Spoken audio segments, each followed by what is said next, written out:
साथियों, इनकी प्रतिभा को देखते हुए 18 वर्ष की आयु में इनको राजपाट दिया, राजा बनाया और इनका राजकाल जो है 1077 तक चला, लगभग 50 साल। साथियों, आज जो सामने आपकी माताएं बहनें बैठी हैं, कभी किसी समय में ये रानियां हुआ करती थी।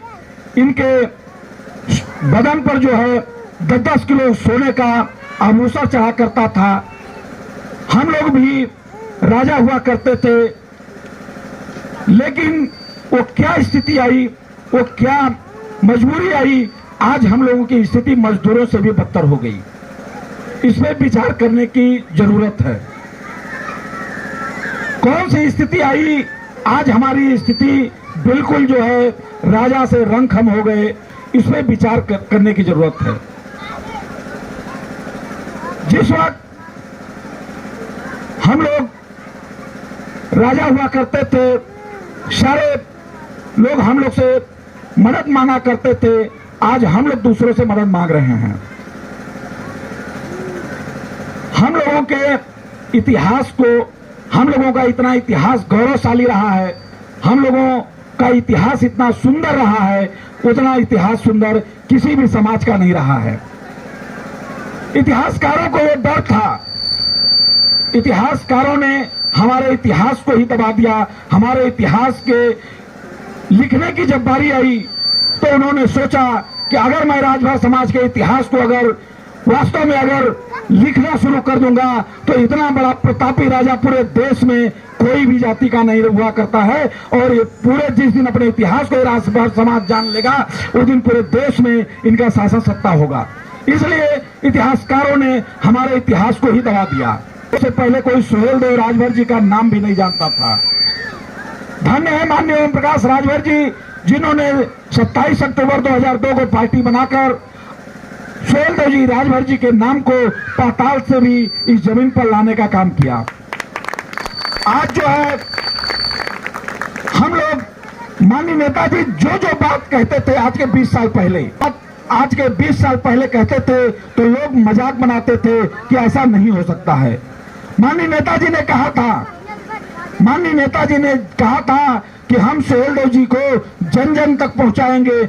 आज आपको महसूस होगा, आपने देखा होगा कि भारत का कोई ऐसा कोना नहीं है, उत्तर प्रदेश को छोड़ दीजिए, भारत का कोई ऐसा कोना नहीं है जहां पे हम लोग पीला गमछा लगा के अगर जाते हैं तो कोई हम लोग को जय सुहेलदेव का नारा से बोलता नहीं है। ये नेताजी की देन है। अगर हम लोग, ये हमारे चौधरी साहब हैं, जाति के चमार समाज से हैं, लेकिन अगर ये भी गमछा लगा के जाते हैं तो ये कहते हैं कि ये राजभर जी के गोल के हैं लोग, जय सुहेलदेव राजभर जी। ये नेताजी की देन है, ये नेताजी के देन है जो आज हम लोगों को हर जगह पहचान मिली है। आज माननीय नेताजी के संघर्षों की ही देन है कि इस बड़े देश के जो सबसे ऊंची कुर्सी पर बैठने वाले प्रधानमंत्री माननीय नरेंद्र मोदी जी को भी ये आदेश करना पड़ा कि जहां जहां सुहेलदेव जी की मूर्ति है वहां वहां सारी सरकारी व्यवस्था से उनकी पूरी जयंती मनाने का काम किया जाए। ये सरकारी आदेश आया। ये पहली बार ऐसा हुआ कि सरकार को भी ये घोषणा करना पड़ा, ये आदेश जारी करना पड़ा कि जहां जहां सुहेलदेव जी राजभर जी की मूर्ति है वहां पे सारी सुख सुविधा के हिसाब से वो सुहेलदेव की जयंती मनाने का काम किया जाए, उनकी पूरी सुरक्षा दिया जाए। इन आपके संघर्षों, माननीय नेताजी की भी यही सोच है। ए बेटा बैठ जाओ, आप लोग भी बैठ जाओ।